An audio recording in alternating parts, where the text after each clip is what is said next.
This is Chris Morton, and you're listening to the Electric Fitness Podcast.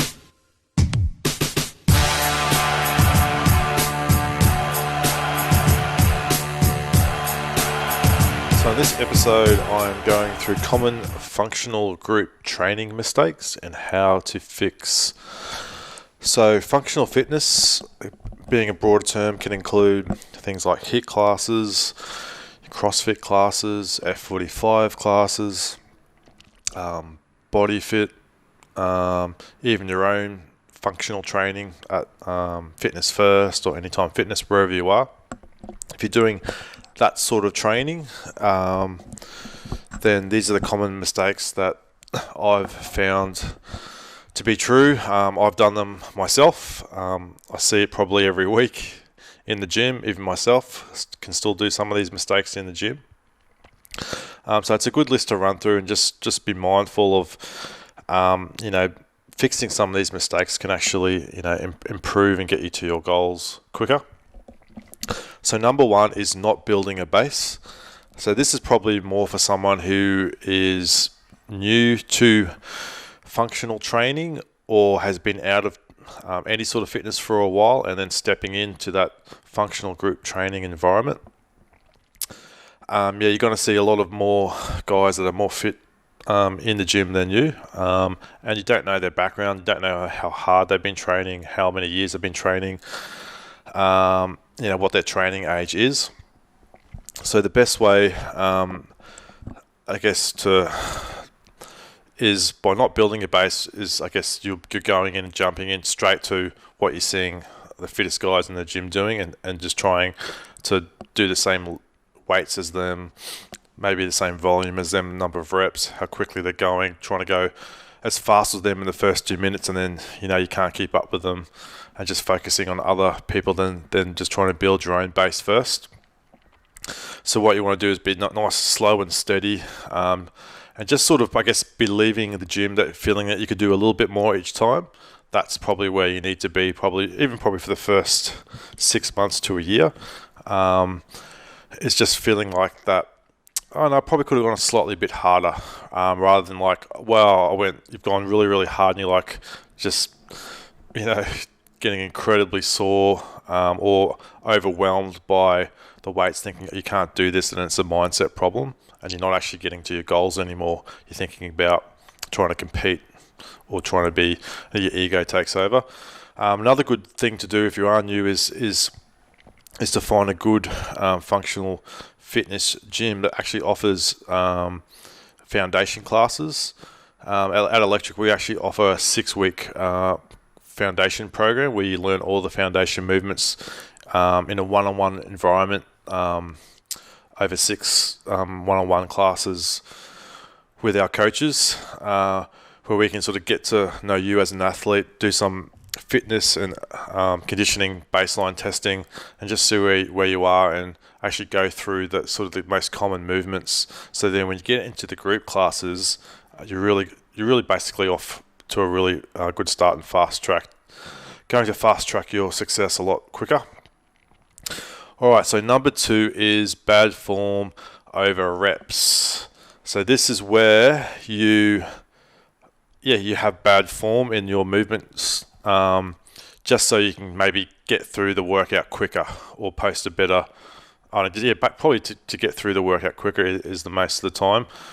So bad form could be just maybe doing, just say it's air squats in the workout, and you're just doing sort of partial air squats, maybe doing quarter air squats, so you can do them quicker, but you're not actually getting to correct depth. Like at the end of the day, you're doing an air squat, it's a body weight squat, so you're trying to get stronger in your lower body, your legs, your glutes, your hamstrings, your quads. That's what you're doing there. So, and plus you're getting a conditioning hit if you're trying to do them a bit faster. Other bad forms can be just going too heavy on some of your workouts where you can't maintain the form to actually do the workout properly. So you need to slow down a bit, maybe correct your form before you're going fast and faster and faster. So number 3 would be overtraining. This probably won't be a problem if you're quite new to functional group training or functional fitness training. If you're training by yourself, you're probably only going to want to do maybe 3 sessions a week in those early days, maybe for the first 1 or 2 years. But there will be a point where you actually see a lot of progress, and you actually might start to get addicted to this style of training and actually really love it. Then you'll start adding 4 days a week. Then you'll start adding 5 days a week. Then you'll be like doing 6 days a week, and then you'll be doing like, all right, I'll train in the morning and the evening, and I just got to get, because you're enjoying it and you're seeing a bit of progress, and your body's still probably quite fresh and handling it all. But at some point, you're going to hit the point where you're probably going to be into an overtraining state. And there are signs when you do overtrain. You can start to sort of become a bit more of an irritable person.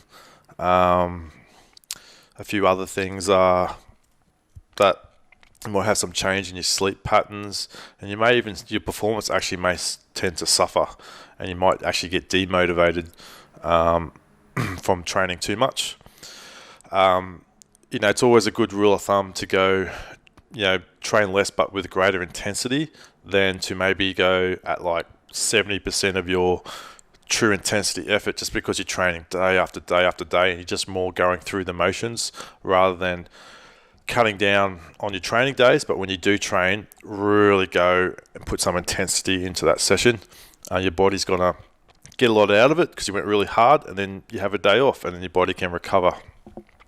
So the best way to fix this is just schedule in days off. If you're quite a busy person, have a busy work life, busy family life, that probably actually should be quite easy, because you're never going to see your family if you're always at the gym. So you're probably going to want to have family days. That might be the weekend where you don't train, maybe Saturday, Sunday.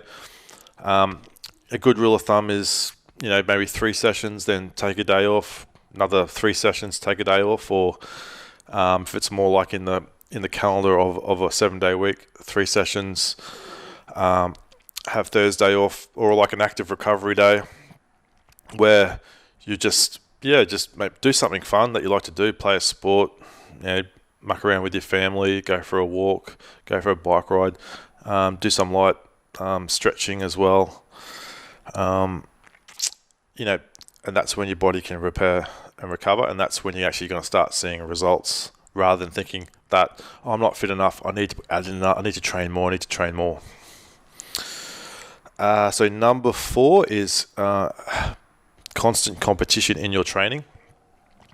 So this will only really occur if you're, have a training partner, or you're actually in a group class, and you get sucked in to that ego thing where you just want to beat other guys in the workout, or be the fastest for whatever reason, and you're prepared to maybe push your body to the limit every single session just to be number 1 on that board, and maybe to the detriment of your own training.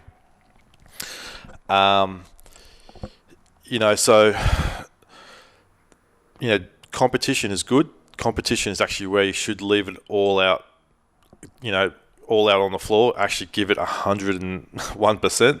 That's what you should do in a competition. But this is where there's that, if you're doing CrossFit style training, and there is a thing called CrossFit for sport, that is true. Like if you're in a competition, whether it's CrossFit or functional fitness or whatever it is, you want to leave it out all on the floor for that, meet of 1 or 2 days where you're doing a comp.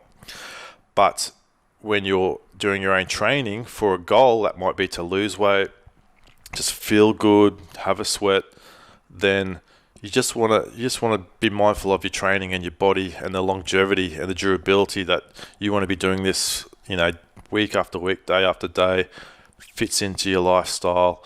And then, maybe now and again, like if there's a baseline workout that comes up, like something that is tested 2 or 3 times a year, that's when your time is to go a bit harder. But all the other training sessions are just that, just training workouts. Just I like to guide just how I feel in the day.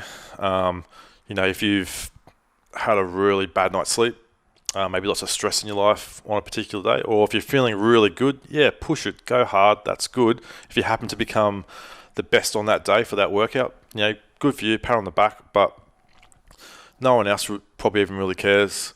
So I think if you get sucked into trying to win the workout in a group environment every day, especially if your particular CrossFit gym has a big emphasis on always posting the scores, or writing down the scores, so there's always a leaderboard, and having that competition in your training as a stimulus to get better. I think that can be a bit of a problem. So number 5 is not scaling workouts. So this is huge. Like, this happens every single, I reckon, day in the gym. And it's not really actually sometimes anyone's fault. It can actually be really hard, especially if you're new, is to know what weight you should put on the bar. Like, so most workouts will have, say, something that's like a prescribed weight that is usually designed for the fittest. Sometimes maybe even in the fittest in the world, rather than probably like the fittest in your particular gym. Sometimes it might be everyone in your gym can't even do what the prescribed workout load or rep scheme is. So you have to work within your fitness levels, and ideally with your coach, to actually what's going to be the best load or rep scheme for you, or even time domain to do the workout in for your current fitness level, so you get something out of it. And also for the complexity of the movement. There is a functional fitness has tons and tons of movements, all the way to high level gymnastic movements like a ring muscle up, a bar muscle up, to really complex movements like a weightlifting movement, like a snatch, a squat snatch. But if you don't have the base for that, or the technical ability in some of those movements yet, then you shouldn't be doing those movements, and either do something that's a similar movement to that, so you start to get the progression, or a movement that gives you the strength for that movement. That's where your time is going to be best spent, rather than saying, that's what's on the board today. There's some guys here can do that. I just want to do that too. You got to think about your training, like what's your end goal. Your end goal is probably just to feel good, get a sweat up, lose a bit of body fat, get a bit toned up, put on a bit of muscle. That's your real goal, rather than I need to do this workout today. I need to do a ring muscle up. Or just say the workout is, 10 bar muscle ups and 10 deadlifts. And you know that you could do 10 single bar muscle ups. But what's the point of that? It's just jumping up on the bar, muscling up, getting back down, having a rest, walking around for 5 minutes, do the next one. If you can't do like that in sets of 2 or 3, like maybe a set of 4, a set of 3, and a set of 3, then you're not ready to do bar muscles up yet. You need to do something else that you're going to get more bang for your buck. Maybe you do chest to bar pull-ups, or if you want to learn the movement a bit better, boxing bar muscle up, or for box bar muscle ups. So so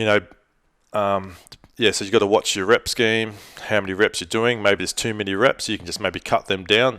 Talk with your coach, look at the amount of weight you have on a barbell, or if you're using dumbbells or kettlebells, maybe you've got to go at a slightly reduced load so you can actually keep your heart rate up, if that's the intended purpose of the workout.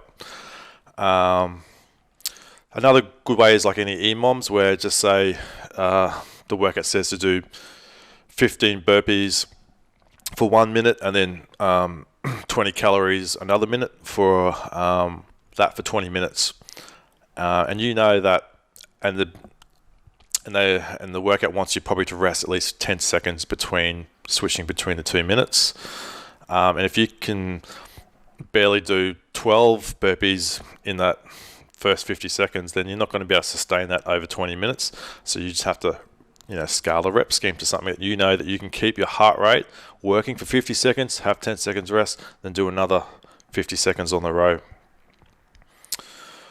All right, so thing to keep in mind is just decrease everything that you're doing to focus on form. That's another thing. If your form starts to go because you're trying to do the workout and it's just basically past your ability yet, you're going to have to change the rep scheme, lower the weight, or cut down do the workout within a time cap, not just keep going till you got it done. So number 6 is cheating your reps. So this just comes down to, again, probably getting sucked into maybe competition in the workout, where you're maybe, just say you're doing hand release push-ups or just push-ups, and your chest never really hits the ground or your thighs never really hit the ground. It's like a reduced range of motion, so you're more worried about getting in those push-ups to more get a better time that you did the workout faster, rather than actually knowing that if you're working in the full range of motion, that's actually going to be better form. You're going to be getting stronger in that push-up position over time. So you might be a little bit slower, but you're doing it with better form. You're going to get better results down the track. So you just have to hold yourself accountable and not worry about getting through the workout so fast that you start to sacrifice your reps, whether it's in your range of motion or actually just cutting down the reps.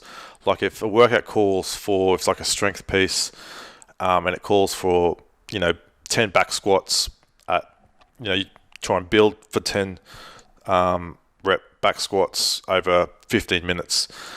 And at the start it's quite light and you're building up. It's starting to get maybe it's getting a little bit heavier, and then you just I'll just do 6. I don't really feel like doing 10. Whereas you're on a program, today you've just sort of I'm only going to do 6 reps. Don't feel like doing 10. That's where you're not holding yourself accountable as well. Number 7 is neglecting your mobility. So, this is probably quite common. So most programs you'll have a warm-up before you do your workout. Unless you're working out by yourself, and if you don't warm up, then you might be able to get away with it for a while. But at some point, if you're really lifting some heavy weights or doing some intense workouts, especially in shorter time domains, you're going to need quite a big warm-up, so your body and mind's prepped for the movements that you'll be doing. On the back side of that, when a class is finished or when you've done your workout, ideal time is then to do some static stretching, really get into some static holds, really try and lengthen up some of those muscles that have been worked. That can really help with recovery. Neglecting to do that, really over time, it's just gonna start holding you back at some point, especially when you start putting on a bit of muscle, getting a bit more of a cardio base, especially if you're an older athlete as well, depending what you're doing in your day. If you're behind a desk, have a family, a little bit older, body tends to get a little bit tighter or sore, maybe some old injuries from sport. There's some imbalances that are starting to show that when you first start out might not be there because you're just not conditioned to push your body that hard yet. You don't have that much weight on the bar. You can sort of get away with things. When you start to load up the body a bit more in your strength pieces or in the conditioning pieces, any imbalances start to show up, and that's where you're going to have to start looking at mobility, post-workout stretching, maybe some activation stuff down the road before, if there's any imbalances in your body. Looking into mobility is going to definitely benefit you. So number 8 is poor sleep. So this just ties into your, every night everyone's sleeping, but if you're just, training really, really hard, but burning the candles at both ends, like maybe you're, working really crazy hours, fitting in, your gym session, maybe staying up watching TV all night, then your body's not going to be recovering at some point. When you get really good sleep, you actually get into deep sleep as well, and the deep sleep's what repairs the body. Also, you'll get into REM sleep, which is what repairs the mind, or gets the mind going again, ready for the next day. Also, you want to look into having a good circadian rhythm. That's where you fall asleep and wake up pretty much the same hours every day. So maybe you go to bed at 9 o'clock, wake up at 6 o'clock in the morning. If you can do that consistently, that's actually going to help refresh your body more than anything else. So you can do all these other things. You can train really hard, follow the program, do all the right things, scale your workouts, be really good with mobility. But if you're only getting 3 hours of sleep or 4 hours of sleep every day, you're going to feel sluggish. You're not going to be able to recover. You probably even need to not train and actually just get a good night's sleep before you should come in and train again. The last one I've got here is poor nutrition. Pretty self-explanatory. Like at the end of the day, if you're just eating junk food, then you're just probably counteracting everything that you're doing. If you're eating so many calories in a day, whether it's good quality food or bad quality food, you're probably going to be, not getting to your goals. If your goals is to lose weight, you just probably want to eat enough to support the training that you're currently doing. You also want to look into the timings of your nutrition, especially after your workout. Probably within half an hour to an hour, is actually have some good protein and carbohydrates, which helps replenish the glycogen stores. And you just want to be looking at more whole foods in general, protein, whole food carbohydrates, and some good fats. The amount that you have, you can research into that, but just sticking with those. Also, just drinking water, like maybe 8 glasses a day, is going to really help.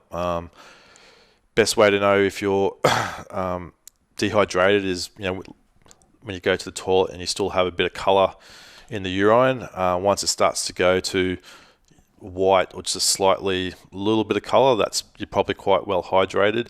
If it's anything like a really other sort of colour, then you're probably really dehydrated and probably not ready to train at any sort of real intensity as well.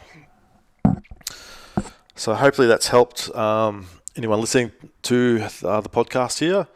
If you have any questions, feel free to get in touch. Cheers.